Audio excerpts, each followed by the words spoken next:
I've been demoted at work. He came home with a somber expression. What? I almost spilled the tea I was drinking. His company's performance has been poor recently, and I knew there were major personnel changes due to restructuring. But I never imagined it would hit Scott directly.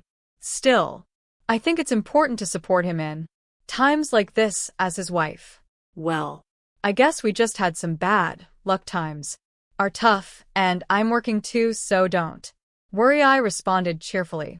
My name is Catherine, 50 years old. Currently, I'm working full-time in back office. I live with my husband Scott, who is 2 years older than me, my high school sophomore daughter Julia, and my 72-year-old mother-in-law Ethel. Well, Ethel and I don't always see eye to eye, but since I'm working outside the house, we only see each other when I'm home, so I've decided to not worry about it. I told my daughter your dad is a bit down because of the demotion, but try to act normally around him. However, Scott started to vent his frustrations. And that venting, well, it's often said that people vent their frustration on those closest to them, those they trust most, and indeed all of it was directed at me. The next day, as I was cleaning the hallway during my day off, he passed by and suddenly said, "You've put on weight since we got married, haven't you?" Well, I am 50 after all. Even the gynecology pamphlets say that women tend to gain weight around menopause, but according to my company's health checkup, I'm not overweight, I replied. Then he said, "Forget the health checkup, your figure is too unsightly, you're just being lazy. If you're overweight, I'm embarrassed to be seen with you with your barrel-like figure." That a loss for words when my husband suddenly said such a heartless thing. Then he said, "Ugly," and locked himself in his room.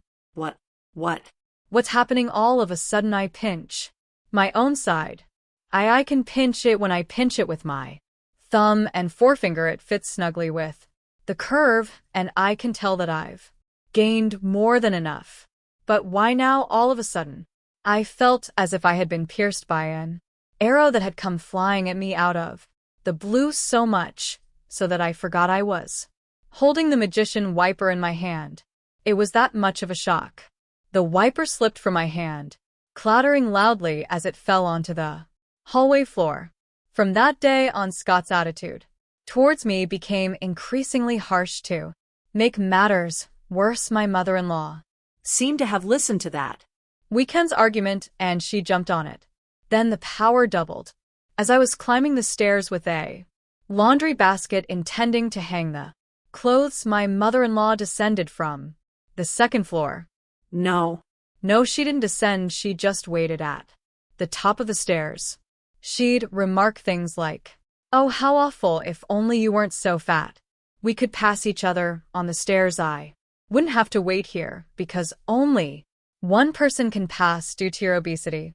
Furthermore, when I served fried chicken for dinner, she'd say, "Isn't this what's making you fat?" and would remove my plate. She'd suggest that the three of us who aren't overweight should eat. My gynecologist told me after middle age, you either get fat or you lose weight. But my mother-in-law was on the thin side. My mother-in-law was skinny like a dried-up tree, but I was still able to tolerate her petty harassment. Such nuisances had been commonplace, so I was somewhat used to it. What really pierced my heart was my husband's behavior. Since that incident, my husband, Scott, stopped talking to me. There was no "thank you" or "that was delicious." Even when I served him breakfast, he'd just silently eat and then get up. He'd silently enter and leave the bathroom. We still shared the bedroom, but he'd just turn his back and play with his smartphone. I couldn't stand being treated as if I were invisible. One night in the bedroom, I gathered my courage and asked, "Hey, did I do something to deserve being ignored?" He responded, "Not really, but I just don't want to talk to anyone other than humans." He went on to say, "I don't want to be seen as a family with someone this fat. If you care about me, lose some weight." I was disheartened by his words. but it's inevitable after middle age and, you know it, right? Even though I walk 1.2 miles for commuting, I'm trying my best. In my own way. Indeed, I was trying hard to combat the weight gain due to aging, but he coldly turned his back, saying if the results aren't showing, it's the same as not Trying. don't talk to me anymore.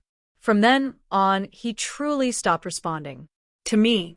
My mother-in-law continued to tease me about my weight, and whenever meat, fruits, or rice were on the table, she'd question, Are you allowed to eat that?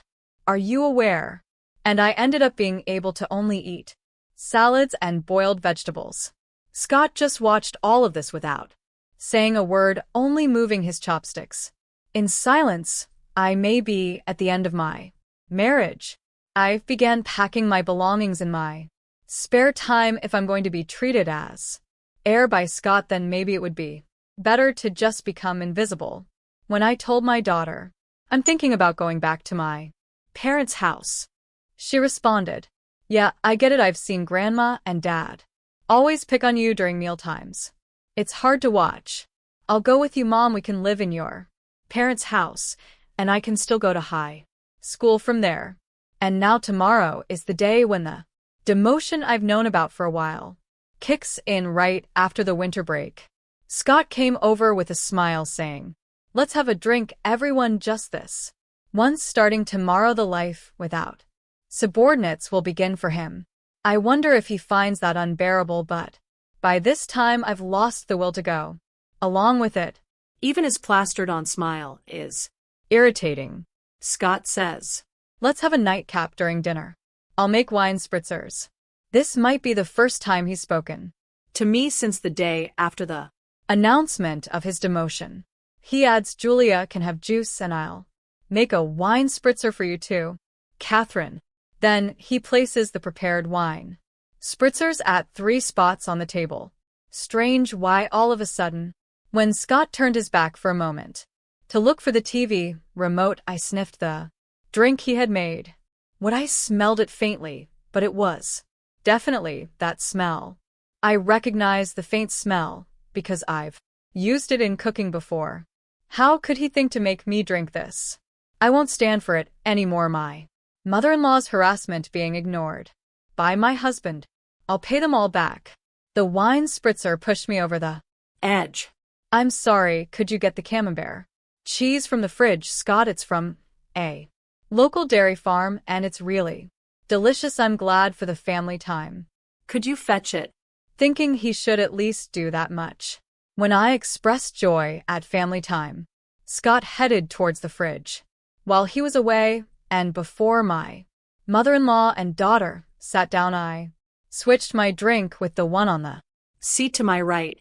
The right seat, it was Ethel's seat.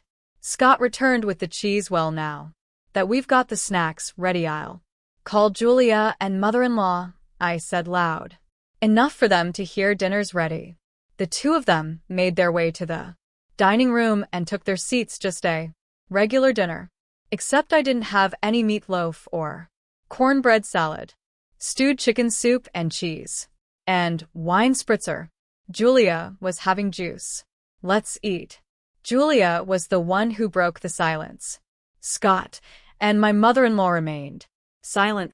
I sipped on the wine spritzer Scott had made. He was watching me closely. I smiled and said, yeah, it's good. Huh. Scott murmured something under his breath, but I ignored him. I dug into the salad and then took another sip of the wine spritzer. Suddenly, a beam of red liquid shot out from my mother-in-law. It reminded me of Godzilla's fire breath. Wait. What, Grandma? What happened? My daughter stood up and surprises some of the liquids splashed her salad. Did you choke?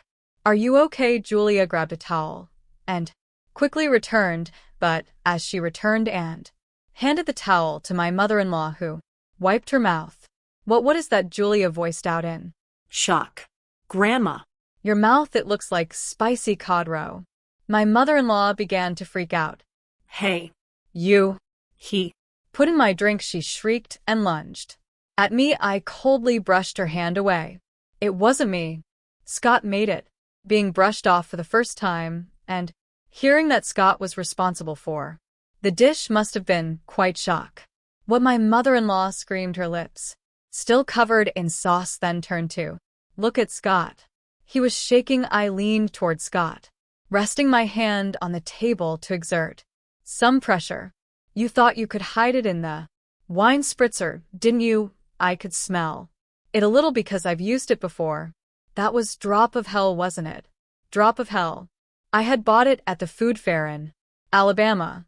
It's not as famous as death sauce, but because it has a hint of lime, I liked it more for its homey taste. That hint of lime was what I smelled, which means he mixed a considerable amount into the drink. My mother-in-law must not have noticed due to the smell of the wine spritzer, or thought the lime smell was part of the flavoring.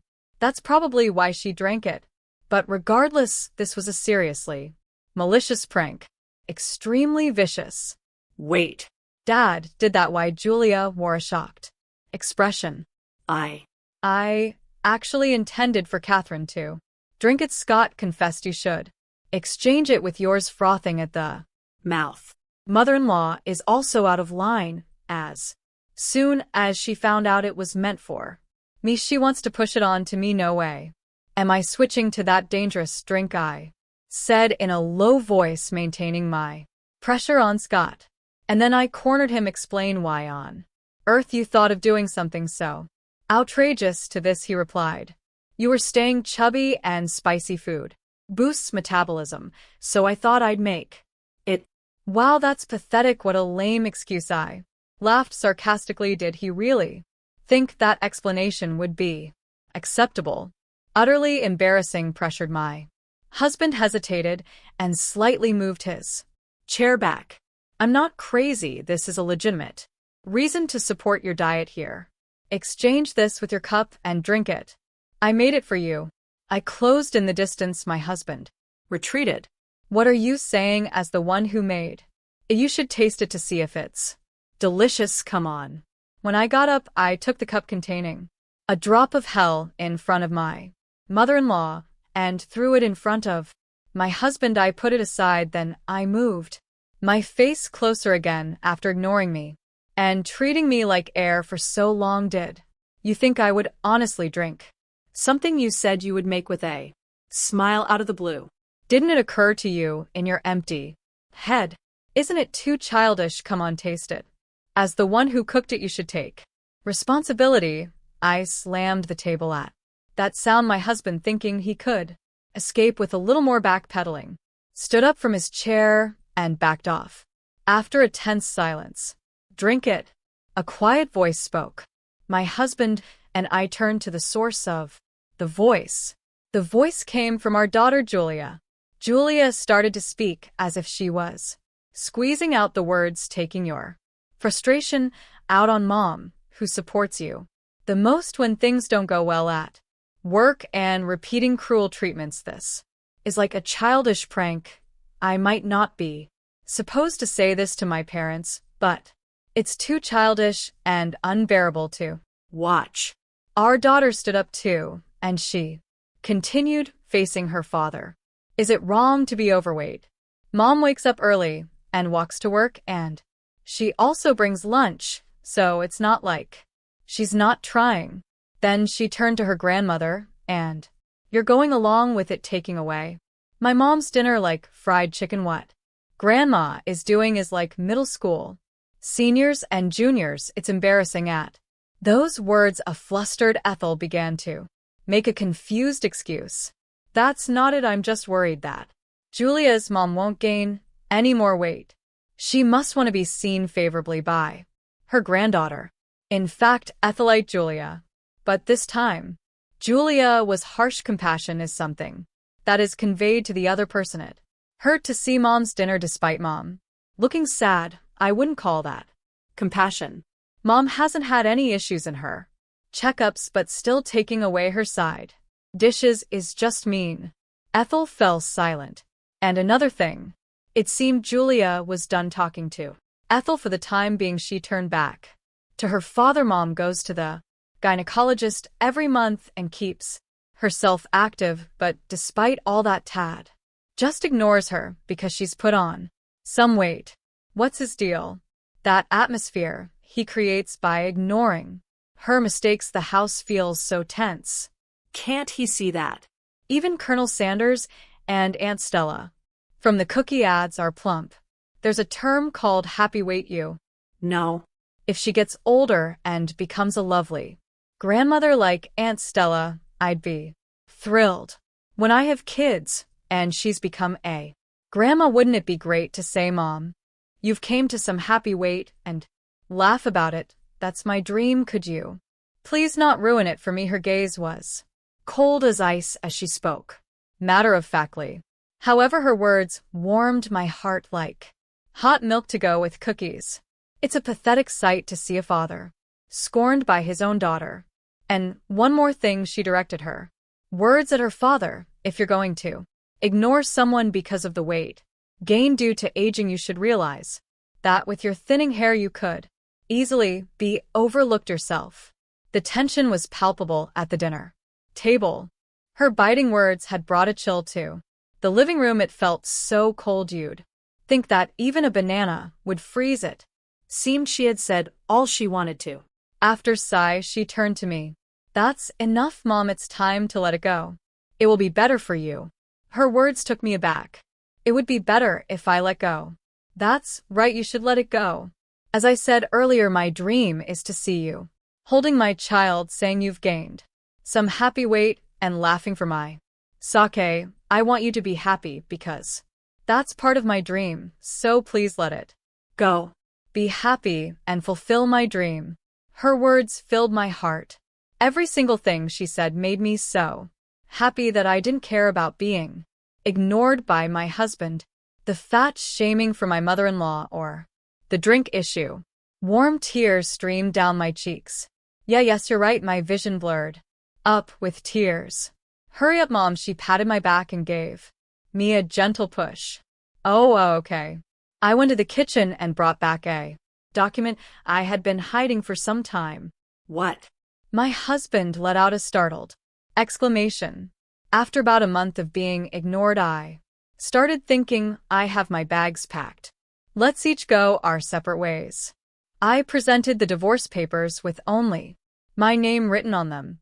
I just wanted you to lose some weight. If you had slimmed down as I asked, I would have been content. I only realized it was venting after Julia pointed it out, but since you didn't lose any weight, I thought I'd torment you more. I didn't mean for this to.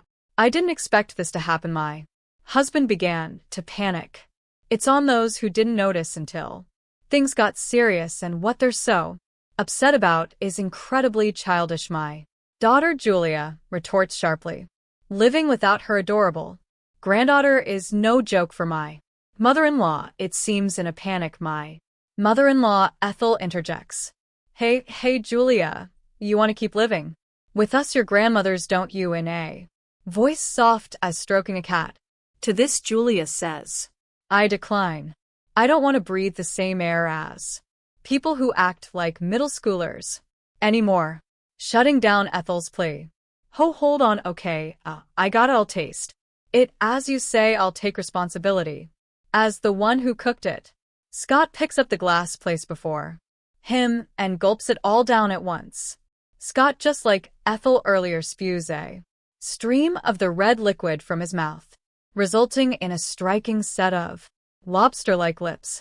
There, see, I took responsibility, right, Julia?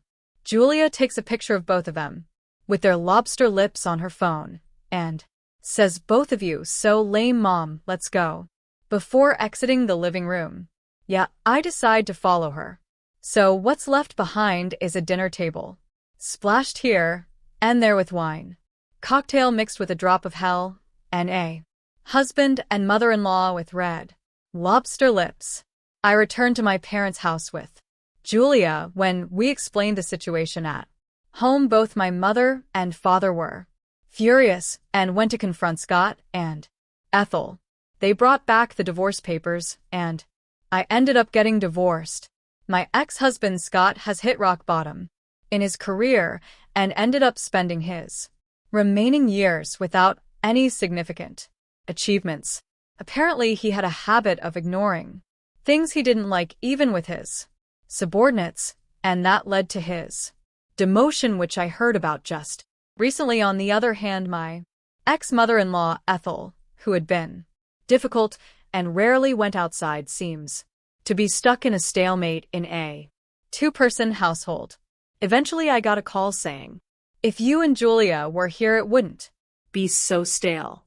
This is proven by the 17 years since Julia was born and we lived together. Please come back, I'll stop ignoring you.